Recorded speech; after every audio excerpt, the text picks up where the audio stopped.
What are the commonalities? What's unique about the way these high performers think? But what I found in these high performers is that there's actually an underlying burn. And it's that burn that ignites why and purpose every single day, that causes you to be disciplined on the days that you don't want to do it, and especially after you win. And so if you're not connecting to that burn, why and purpose is just not going to be enough. You may think about it, but it's not going to help you on those tough days. And so for me, losing my mom 11 days before my 8th birthday, watching her battle a rare muscle disease called amyloidosis, divorced when I was 6 months old, to this day, there's still no cure for the disease, 24-hour nursing care in the house. And my mother would come to the dinner table with an IV stand every night to ask me how my day was at school. So how can I have a bad day? And when my mother passed away at 38 years old and I'm 45 years old, there's a burn and a perspective that I have that I've been given 7 extra years that my mother never got. I cherish those days. It doesn't mean my days are perfect, doesn't mean I don't have stress, doesn't mean I don't have challenge, but I show up every day and own that day.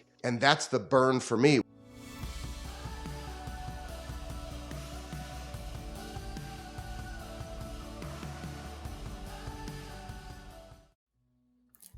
Hello, everyone. Welcome to another episode of the Motion of Gratitude podcast.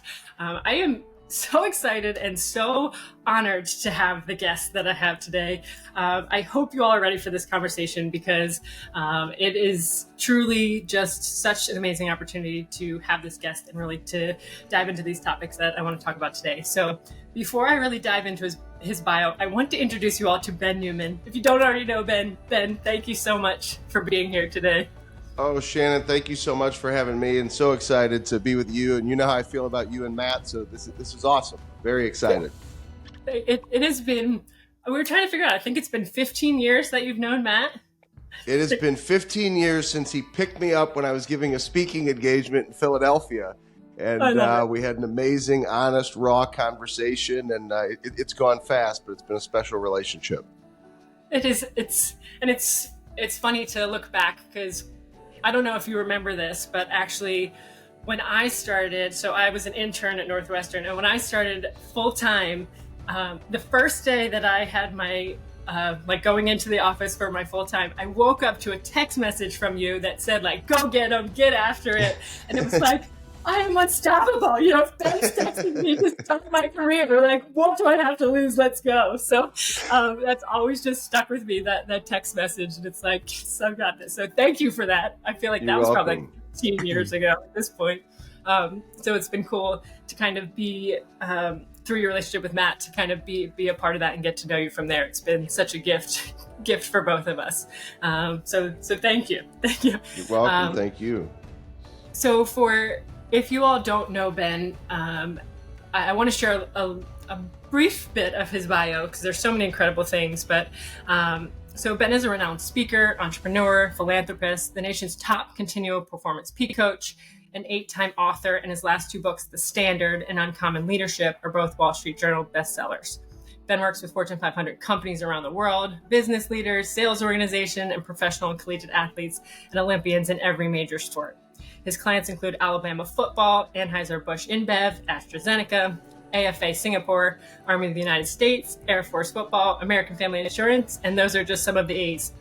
Ben was selected by USA Today as one of the top 5 mindset and performance coaches in the world. Influencive.com selected him as one of the top 10 motivators in sports, and Real Leaders Magazine selected him as one of the top 50 speakers in the world the last 4 years. So just listening to that, you might understand why I have some excitement to have this conversation today. And I think what is so beautiful about you as a human, Ben, is with all of that, you are still so true to who you are. And you just are approachable and just a beautiful human being. And it's just truly been an honor to get to know you. And I feel like there's just so much more to come in the future, but there's something so special about who you are as a person. So thank you. All of that and just the human element, it's just been such a gift. So thank you. Well, thank you so much. And I appreciate the kind words and highlighting those things. But, Matt can tell you, and you've learned from attending boot camps and things that we've done, that, nothing you ever accomplish is easy. I've been through so much challenge and so much adversity. And just because you feel like you've achieved a little bit of success, the adversity doesn't stop. Oftentimes it gets bigger. And I think that's one of the things that, keeps me humble, is that challenge and adversity has always built my strength. It'll continue to build my strength. And, even though this is the work that I do, you can read that bio. I still have 2 coaches. I'm reading books every day. I'm far from figuring this thing out. And, I have mentors who push me, who make me feel like I haven't accomplished anything. And so it keeps you humble. It keeps you hungry. And I just really appreciate you highlighting those things. Well, and I think that's really everything that you just highlighted on is what I would love to talk about today. I think especially in the world that we live in, there's so much comparison, right? There's comparison to people who you might be on your first chapter and people will be on their 50th, and we're trying to get the results and the help people at the level in which somebody who's had this experience for a longer period of time is doing. And so I want to take you back to those early years, take you back to that first boot camp. So as Ben mentioned, he has his boot camp. So Matt and I had the opportunity to go as a couple this year, and it was incredible. That was the first time we really did a business retreat or experience like that together. And the caliber of just the whole experience, the people in the room, the speakers. So I mentioned that Ben was one of the top 5 motivational mindset coaches. You also had 2 of the other 5 there. So the information and the guidance that we were being given was just so incredible, so impactful. And the connections of the people in the room, there was just something really special about that space. And there was a lot of people there, so if that's where people were meeting you for the first time, they might think that that's how it's always been, right? And that's not the case. You highlighted the first boot camp, which my husband had the privilege to go to. I think there was 5 of them, right? So when you showed up at the very beginning and 5 people showed up, what kept you connected to that purpose? What kept you connected to I know this is what I'm supposed to do to continue to show up years later? Well, just to clarify a couple of pieces. So, when you think of a boot camp, right? So, I'll go speak and I'll go walk into the room, and sometimes or the company that's hired you tells you how many people. But with the boot camp, I knew how many people were going to be there because I had been planning for that long. Yep. So it wasn't like, I got hired, I don't know how many people will show up to hear me speak. I literally knew, which I'm mentioning this to highlight the point. It almost makes it harder and worse, because then you're facing oh my gosh, I had this boot camp idea that I was going to do, and we brought in athletes and these other speakers, and a former Super Bowl champion spoke, and I think it was 5 that paid and probably a handful that didn't pay or paid next to nothing. We had 9 total people at this boot camp. We spent months planning it, and you had 9 people.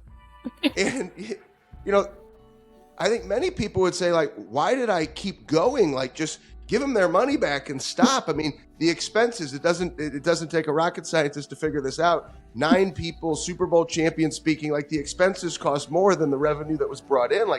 It didn't make any money. Yeah. And one of the things that I've always believed in, and I think many people struggle with this, is don't focus on the money and the money will come. Now, I get it. You need to have money to pay the bills. But if your purpose, your passion, your belief, the burn, the fire, if it isn't significant enough, you're never going to be able to take that dream or idea where it could go anyway. And so I think it's so important, focus on those things first. Make sure that your mind is in the right place. Make sure that your belief is in the right place. Make sure that your vision is in the right place. Put the action behind it and it's going to grow. And so with that opportunity, I had a choice, either focus on the fact that there's a very small group that's here, or focus on the fact I'm going to give this group everything that I've got. And, that turned into now thousands of people that have attended boot camps. And, this year alone, we'll do a summit in St. Louis. We'll do a boot camp in Puerto Rico. And, it's just all these things that never would have happened if I was only focused on the money. So I just encourage anybody who might be in that spot in their career, don't focus on the money. I get it. You're going to yell at me but I have to I get it. But don't only focus on the money. If that's where you're focusing, it's going to cause stress and it's going to keep you from taking the necessary action to grow. So when you talk about the burner, right? So this is something that I think we all understand, or a lot of people can understand the vision, the idea of, connecting with something that's bigger. But the way that you explain the burn being deeper and being that burning fire inside of you that that really gets you going. Can you share a little bit about that, about how that's even deeper than just having a vision of where you see yourself going? Absolutely, and I'd love to use you and Matt as an example for the answer. And having done this for 18 plus years with some of the highest performers in sports and business, you pay attention to the details. What are the commonalities? What's unique about the way these high performers think? And what they all have in common is what now I consider to be the secret of my work. And when I come on a podcast, it's no longer a secret when I start talking about it, but it really is this. It really is the secret. And it went into the book, The Standard. It's why we're on our 5th season of The Burn, is because I want to get this message out there because it's that important. There are so many coaches and speakers, individuals that do the work that I do. They talk about why and purpose. And why and purpose is so incredibly important. But what I found in these high performers is that there's actually an underlying burn.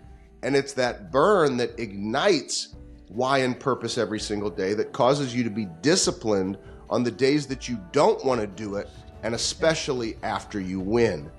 And so if you're not connecting to that burn, why and purpose is just not going to be enough. You may think about it, but it's not going to help you on those tough days. And so for me, losing my mom 11 days before my 8th birthday, watching her battle a rare muscle disease called amyloidosis, divorced when I was 6 months old, to this day, there's still no cure for the disease, 24-hour nursing care in the house.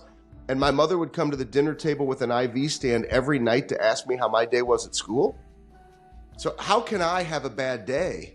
And when my mother passed away at 38 years old and I'm 45 years old, there's a burn and a perspective that I have that I've been given 7 extra years that my mother never got. So I cherish those days. It doesn't mean my days are perfect, doesn't mean I don't have stress, doesn't mean I don't have challenge. But I show up every day and own that day.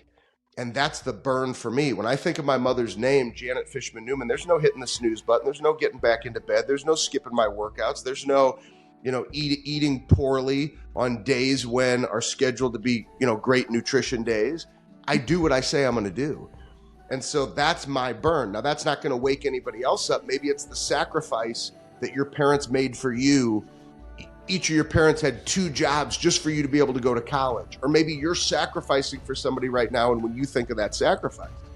And then one more point I want to make, I'm sure you'll have some follow-up, is the why and purpose and burn are different. Sometimes they might be the same, and that's okay. But a lot of times it's different. So I don't want to speak for you and Matt, but like when I watch how you all intentionally show up, I know that providing an amazing example, a different life, a special life is important for your kids to also be an example to all the amazing individuals that are part of this motion of gratitude following that slow down, enjoy life, be where your feet are. But that's become your why and purpose. Yes. Whereas I believe that the burn for all of you is probably different, right? So that's the why and the purpose. The burn it's the maximizing of every day. It's like, we better be that example. We better know what it means. We better push and challenge ourselves. And so you can't hit the snooze button if you're pushing and challenging yourself. And some of the things that I'm sure so many of your listeners know from you sharing your stories is the uncomfortable places that you go, the things that you're willing to do. You guys keep yourselves uncomfortable to go even deeper into what lies in these underlying layers of who we are as humans. So when I think of you and Matt, that's what I think about. I think about going and challenging yourself to get uncomfortable. It lights this fire that then ignites what you want to provide. And then it reaches up to go, well, you can't just skip the day. You can't skip your meditation. You can't skip the things that make you an example. Then we become frauds. I mean, if I ate a stack of pancakes today after my lift and my unrequired workout, if I would have done that, if I would have had that stack of pancakes, right, I'm just a fraud. And we can't do it that way.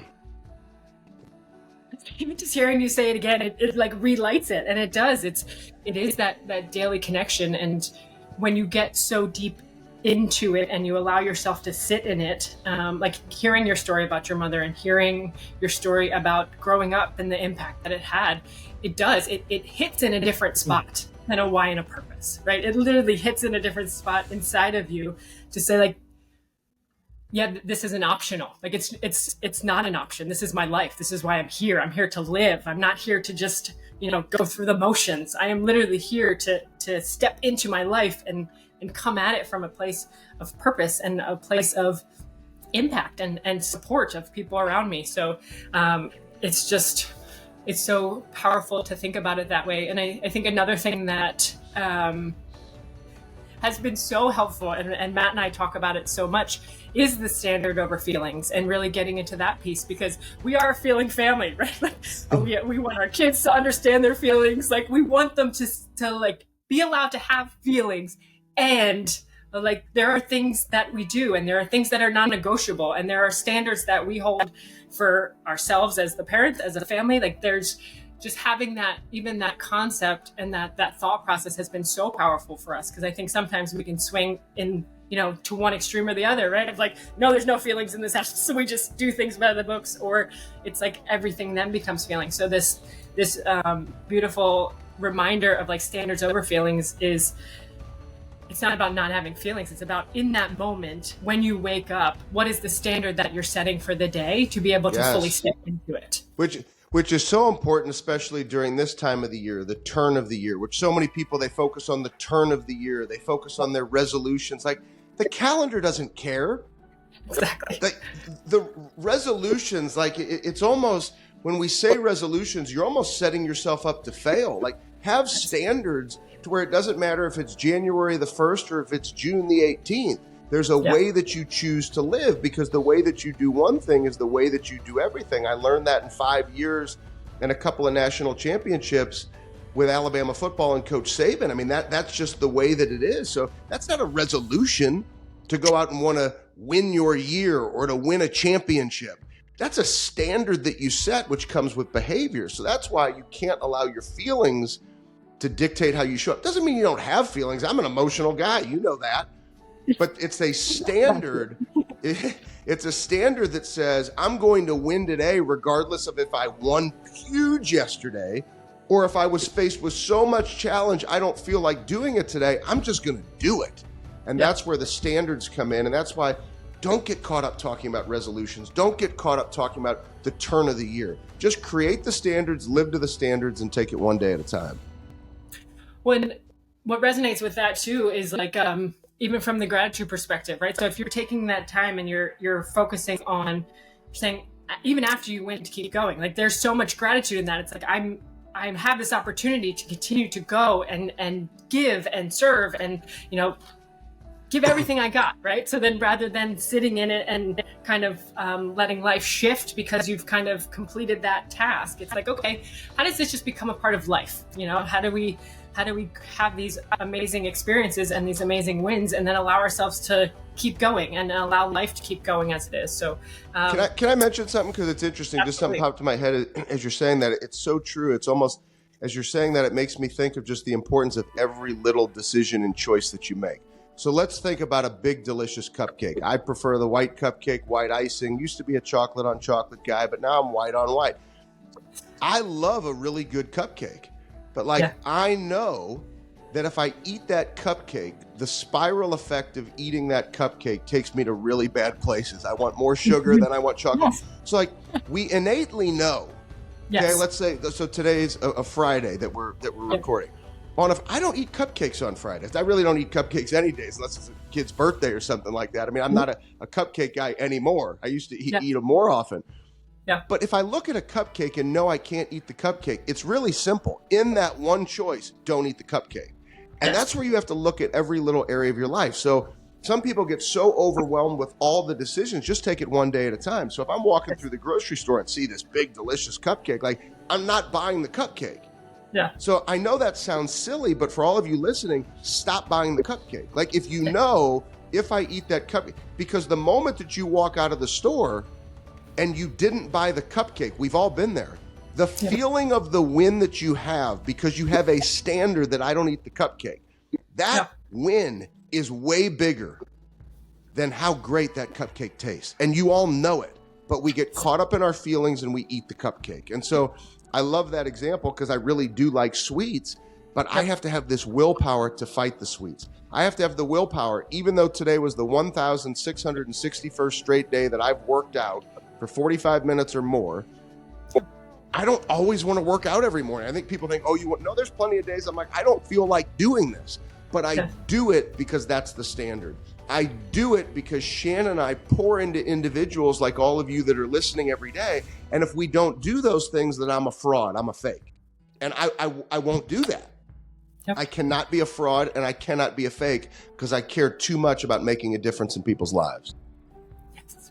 And I think what comes up as you're talking about that too, because I think sometimes we can get caught up, right? Since we just came off the holidays and you're spending time, so like being in your own space, you kind of get in your rhythm, right? And you figure out, okay, these are things I'm not going to eat. But then you go out into the world and you've got, grandparents who are trying to push the cupcakes, or you've got friends who are like, no, don't go work out, let's go to the bar, right? So it's like that burn then almost becomes that conviction to say no, or to say, like, to stick to that commitment rather than continuing to just like let things slide because of life. And I think that is a big shift for people too, of having that boundary and having that conviction to say, I am so committed to the choices that I'm making that I'm not even going to be influenced by the way that the rest of the world is doing things, and kind of allowing yourself to put those blinders on and stay in that space. I think is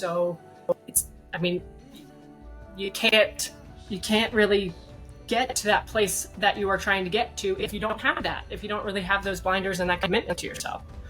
So I do want to mention something because it is important, because everything you're saying, it is so true. I do want to mention, it's probably the same for you and Matt. Like, I love cheeseburgers. I'll occasionally eat a cheeseburger. So it's not that I'm not human. I'm some robot. Like, this guy doesn't enjoy his life. Like, for God's sakes, he doesn't take his son out for a burger. Like, no, we got a great spot called Carl's Drive-In.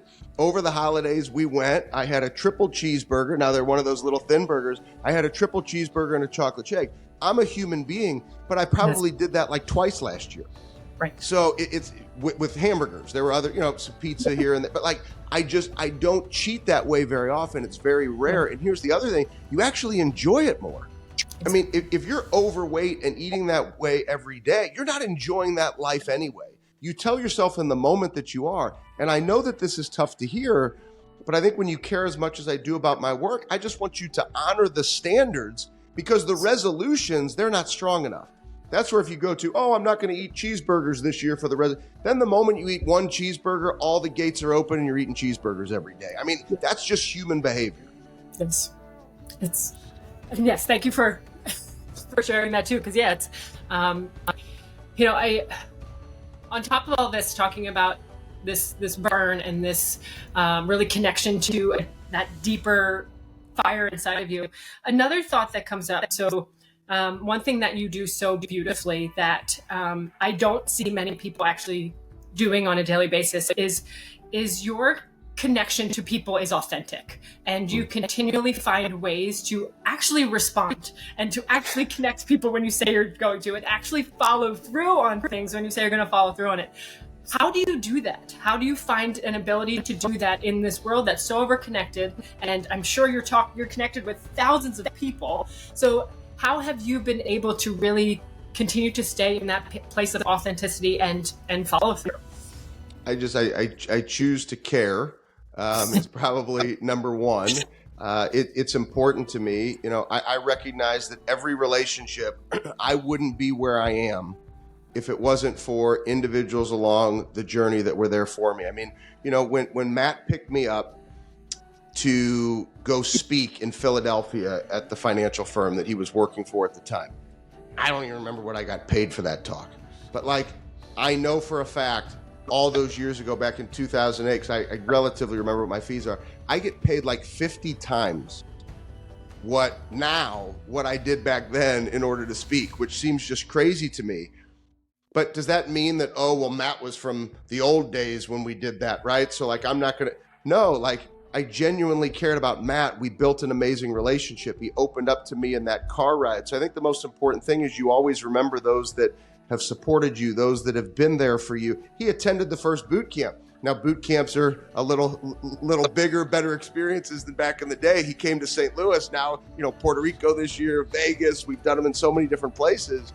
They cost a little bit more, but Matt's been there the whole way. So whether it's Matt or it's somebody else that reaches out to me who might be the next Shannon, who I'm going to have a blessing of an opportunity to make a difference in your life, why would I not respond? Why would I not engage? Now, that doesn't mean in every situation you're going to get me as your coach, because we've had to build a team because it's gotten that significant.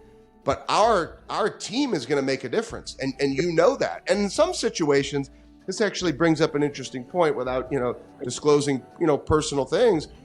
Other members of our team have had a big impact on your guys' lives and individuals that you care about. And so there's some situations where maybe I'm not the right one. Maybe there's somebody on our team who might be a better fit to help the referral that you give. And so this brings up an important point. I don't do talks where I shouldn't be doing the talk. I was actually joking yesterday with one of the members of our marketing team, and I shared with them because it was the same concept. I said, if somebody called me and was like, hey, can you come and talk about mediation and a great deposition and preparing for a jury trial? Well, I'm not an attorney. That's not what I do. Now, I'm a pretty darn good salesperson. Could I figure out a way to go give that talk? I probably could, but that's not right. And so for those of you, as you're growing your business, stay authentic, stay transparent, be you, love on people, but don't say yes to things that you shouldn't be doing. If you're not an expert in an area, don't claim to be the expert. And I think that's a really important thing, that sometimes it's okay to say no. And over time, you can build a team like ours where we have almost 20 coaches, 25 speakers. Now, if the date doesn't work for me, somebody else can go deliver that impact. But I want everybody to do things for the right reasons, remain authentic, have integrity, connect to that burn. And I promise you, it will attract amazing relationships and you'll make a huge impact. Well, thank you. It's, and Matt and I are, we're so excited to go through all of your coaching program. It's such an honor to be a part of all of this, and just hold on. Talk about the secret and going backstage. That's our brand new Coach to Coaches program. I'm so excited you guys are going to be. This is the first time in 18 years I've had a day where we'll go through things, or like a couple of day boot camp. But I am so fired up about that. We have designed 8 weeks of curriculum to slowly, methodically, you're going to have homework, you're going to have action, to literally take you behind the scenes. Here's where I've made mistakes. Here's where we've created victories, to help coaches and leaders be better coaches and leaders. And people have been asking this for a long time. I'm so fired up that you and Matt are going to be a part of that. I am too. It's funny because you look at these coaching programs online, and everything you read is like, there is no standards for coaching programs. And I'm like, I want to learn from somebody who I actually would want to be like in the coaching setting, And so we're both just so excited and just can't wait to see all the beautiful pieces and all that comes from it, because we know there's just so many beautiful things to learn, and just to even have that experience for 8 weeks, we can't wait. So thank you. I feel like there's so many different directions we can go, but I feel like if you're listening to this, the burn, standards over feelings, connecting to people, and the whole thought process around the resolution. Go deeper, focus on that burn. Let that be what guides you all throughout the year, rather than just starting in January and finishing in February, when you don't stick with it. So can I share one more really powerful lesson? Absolutely. So a lot of times people say, like, what's the greatest lesson? Or it came from my mom. It's not how long you live, it's how you choose to live your life. And I'm so glad you brought up the resolutions piece, and that made a difference for you today. And I hope your listeners really heard that. It's not me trying to be hard on anybody, but like my mom, once again, not how long you live, it's how you choose to live your life. That's not a resolution. It's choose to win one day at a time. Choose to embrace every day. As Shannon and Matt try to slow you down on your journeys, to breathe, to pay attention, to meditate, to have appreciation, to have gratitude, to be in the moment, like own that day. That's not a resolution. It's a way of life. And my mom, that's the greatest quote I've ever heard, because it causes me to think about slowing down and making great choices. That's a way of life. That's not a resolution. Yes. Amen. Amen to all of it. It's beautiful. Yeah, that's what our hope is with the podcast. It's to remind people there's more to life than going through the motions. It's about showing up, doing the work, and making it count, So thank you. Thank you for your time. Thank you for your impact on our life. Thank you for all that's to come. And it's just been truly an honor to have this time to connect with you today. So thank you, Shannon. I always enjoy our time together. I look forward to seeing you really, really soon for Coach to Coaches and everything that lies ahead. Yes. All right, everybody. I hope you have a beautiful day. I'll make sure you get all Ben's contact in our show notes, so you can learn more about him if you're already not familiar with the incredible work that he does. And I look forward to continuing the conversations. And please remember, there is more to life than going through the motions. So get up, make this day count, and I hope you all have a beautiful day. Thank you.